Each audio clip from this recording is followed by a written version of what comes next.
It's time for 10 Questions with Stan and Susan. Here are your hosts, Stan Bunger and Susan Lee Taylor from All News 106.9 and AM 740 KCBS. Well, they haven't chased us off yet, so I guess we get to keep the podcast. Hey, I think today's podcast is one that might appeal to Coach John Madden, and it's not about turducken, and it's not about dog slobber either. No, nothing to do with either of those. John Madden, you know, people, we're lucky. We've been working with John, you for close to 20 years, me for 17 plus. And legend, everybody knows the coaching, the video game, all the television. But one of the things I think John's legacy may wind up being, we can hope, is that at a time when nobody else in the He-Man sport of football wanted to stand up and be counted on the issue, John said it's time to stop referring to head injuries, brain damage, as nicks or dings, or to glorify the hits that led to guys being knocked out during games. And John has been very vocal about it. Continues to be involved in it, even now that he's retired. I'm not sure, and I sat and watched the Super Bowl with him this year, that we've entirely gotten there yet. Although there was a moment in that game, maybe you recall this, where I believe it was one of the Patriots wide receivers went down, was hit in the head. Yeah. And or it was a defensive back.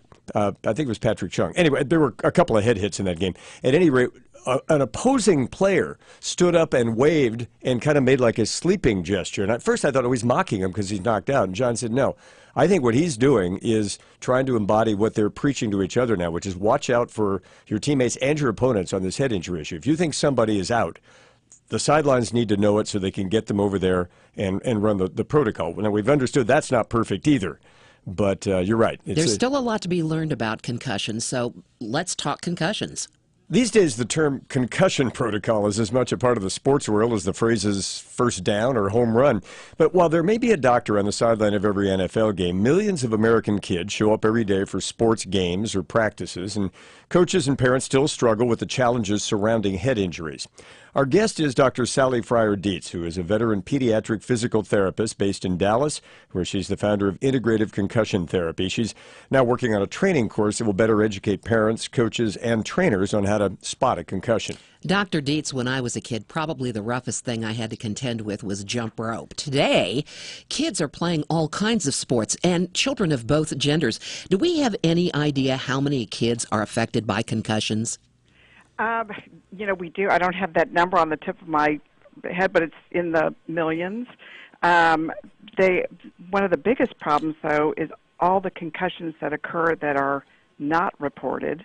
And now we even have evidence that you don't even have to have a concussion, just multiple hits to set you up for having, lifelong challenges.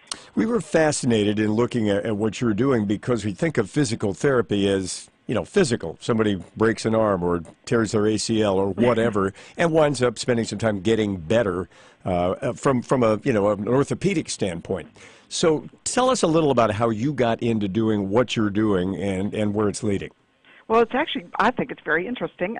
I've been doing pediatric physical therapy for over 38 years, and we work with kids with mild to moderate learning differences to severe autism, any kind of developmental disability. And we started probably about 10 to 12 years ago, we started to get more and more referrals for kids who'd had a concussion who had similar problems to the kids that we were seeing with the learning differences. And over time, it became apparent that there was this big overlap that when you have a head injury, it kind of throws you back into this sensory integration crisis, which can set you up for challenges with learning because it has to do with how you're processing vision and how you process where your body is in space and all these other things. So now we have two practices, one that's integrative pediatric therapy where we focus still primarily on kids with learning challenges, and then a full, very busy practice just working with individuals who've had concussions from mild to severe concussions. Your program says that it's aimed at a safe and complete recovery following a concussion. What kind of problems do you encounter with young people who have experienced concussion? Well, one of the biggest problems that I see is, number one, there's not enough education out there to get people, to get their kids baseline tested before they even get out on the field. And that's something that they should have done every year, especially if they're athletic. but it needs to go deeper than just a neurocognitive test or the impact test that they do in kind of mass quantities. You really want somebody that looks at the whole overall function of your balance and coordination and that kind of thing. The problems that we'll see following any kind of a head injury, and one of the challenges is sometimes the problems don't show up till the next day or the next week or even later. So they can get missed initially. I had a young lady the other day who was playing soccer in her playoffs, and she hit a bad header, and she said she lost all of her peripheral vision and was kind of dazed on the field, but she, insisted she was fine and continued to play the rest of the game, heading more balls. And so her symptoms, she didn't feel good that night, but the next day she woke up and she couldn't see. So, it can be very, very scary, and people need to know what to look for. When in doubt, you sit these kids out. Kids are way more susceptible than adults, which is, why, we're looking at children more. But you can see problems with vision, being able to, their grades start to drop. They can have trouble sleeping. They're more agitated than usual, which can be challenging in an adolescent, because how do you know if they're agitated because they're 15 or they're agitated because they had a bad game last weekend? Amen.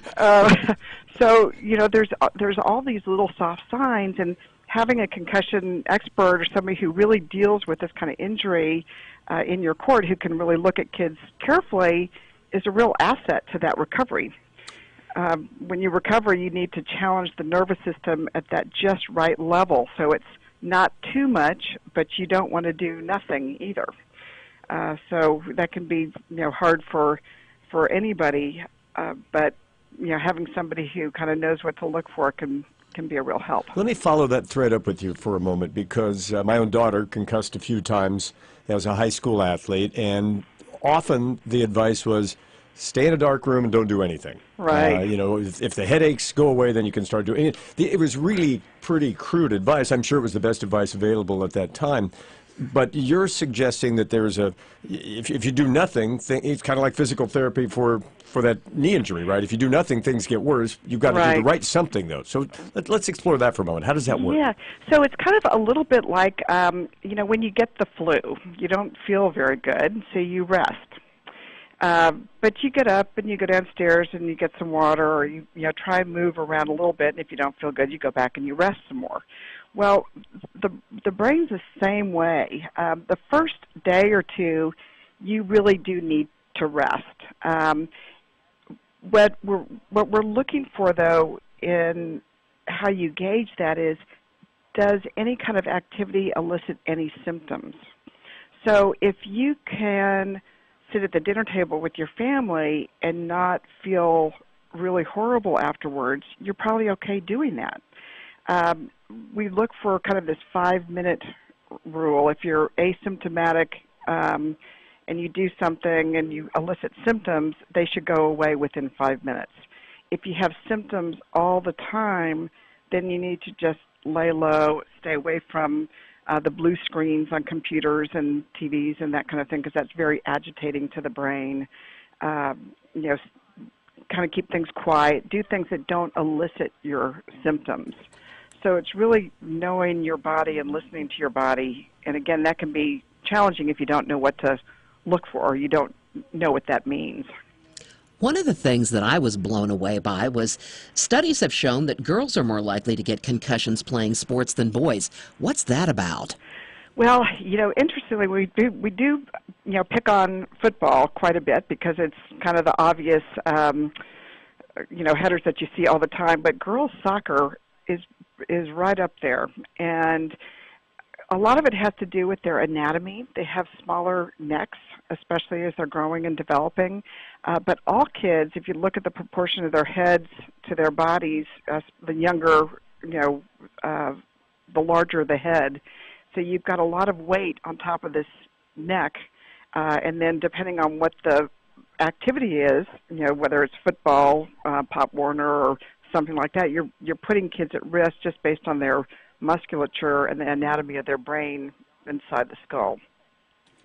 Elephant in the room here, right? Football and young kids playing it. California legislative proposal coming forward to ban tackle football for kids under age 14. There's talk about banning headers for some age groups in soccer. What's your take? I don't mean to make you the target of things here, but as somebody who sees the after effects. Well, seeing the after effects, it's, I hate it that you have to have a law to protect kids. It should be common sense that kids should not be banging their heads, whether it's with a soccer ball or against another body, even with a football helmet on. That doesn't protect your brain. Whatever it takes to protect kids, I think we need to be looking at. But I wish that people could just have the common sense to know that, look, this is serious. We know about it now. It's kind of like when smoking, it became obvious that smoking was not good for you. You wouldn't want your kids to smoke. So, we need to protect our kids for however we can to not set them up for injury, because it is real. It's not going to go away. And I did a big talk yesterday here in Dallas, and it was surprising to me how, even though we had a good turnout, people, don't know enough about it. They still kind of have that attitude of, I got concussions, or I've had them and I'm okay, and maybe you are, maybe you're not. But we do know that with the repetition and having more and more injuries, even if they're not reported concussions, that you're really playing with fire. And I think every parent wants to protect their child, so we want to do whatever we can to set them up. But you got to know what it is you're doing first. I know that they're vital, obviously, but, whether it's skiing or skateboarding or riding a bike, are helmets giving parents and kids a false sense of security? They probably are. I mean, I remember when I grew up, I never wore a helmet, and I was a fast skier and rode my bike and did all kinds of crazy things, and, fortunately my head survived it. But, especially with these little ones playing football, somebody got the great idea that the bigger the helmet, the more protection. But really, you're just adding weight to a head, and then you still have those little necks underneath that are supporting it, and you got this idea that you're invincible, so you can run even faster and smash even harder. We look at rugby that doesn't use a hard helmet, and I had two boys who are now adult men, but one played rugby and one played football. And I wish, if I knew then what I know now, I probably would have been even more wary of it. But in rugby, they actually had less injuries than in the football because they had more feedback to their bodies. They weren't as likely to have that high velocity crash, that can cause an injury. You mentioned earlier the importance of a baseline. And all of a sudden, I could hear gears turning in our listeners saying, wait a minute, what's that cost? Yep. It's one thing to you can see the obvious stuff, I guess. What does it take on an annual basis to get every kid playing active sports, whether at the youth level, the club, high school, or even college level, to be blueprinted so we know what they have going into the season? Right. Well, that's a good question. The thing is none of us can walk around with bubble wrap. We're at risk no matter what we do. You don't have to play sports to be at risk for getting a concussion. A good baseline test, though, it looks at your overall body coordination, and that tends to get neglected. Sports are good for kids. We want sports to help develop their coordination, their balance, their teammanship. There's so many good things about it.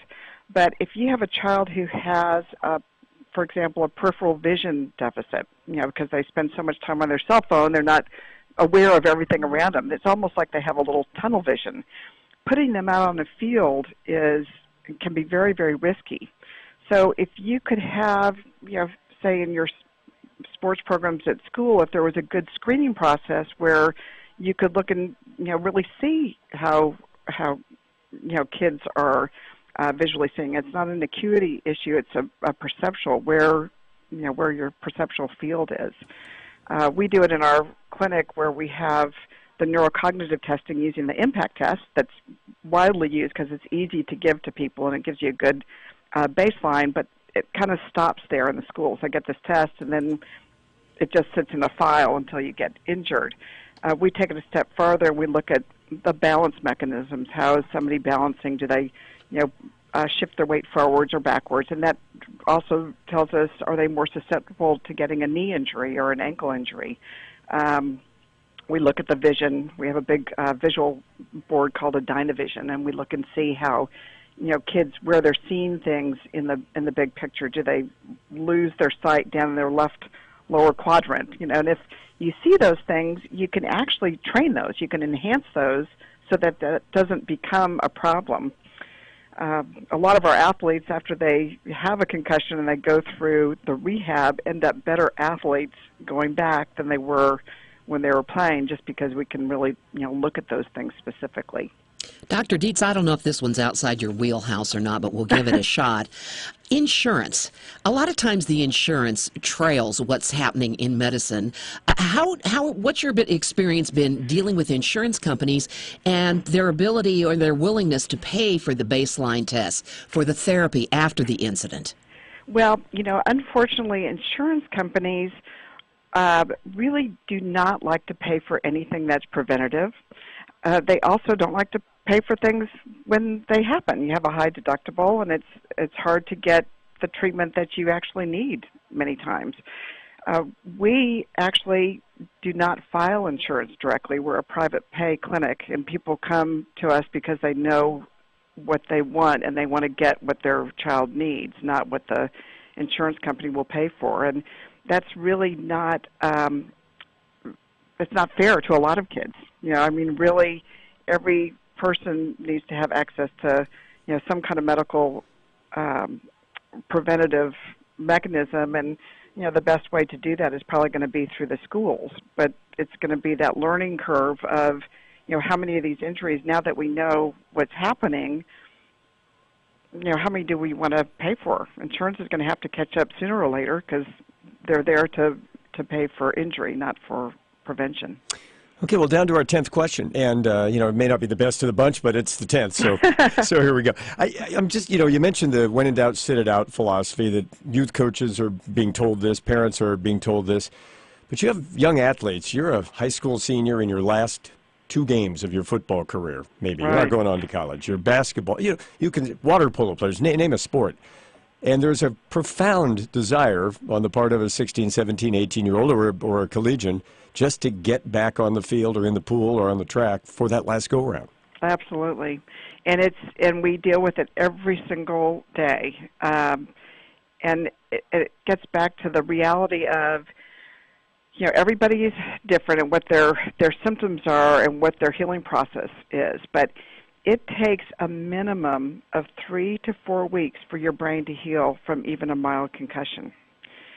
So, it's so hard with these kids who have this great desire to, their peers are more important than their parents at this point.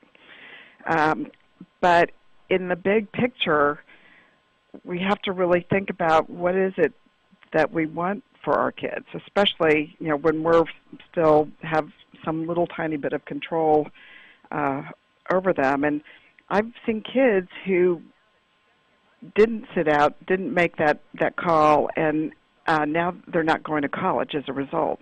So, it's a risk that you take, and it's a risk, is it really worth that risk?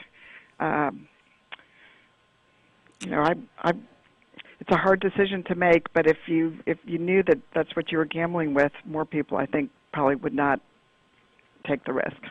We've really enjoyed the conversation. Thanks for your time. Thank you. That's Dr. Sally Fryer-Dietz, veteran pediatric physical therapist out of Dallas, the founder of Integrative Concussion Therapy.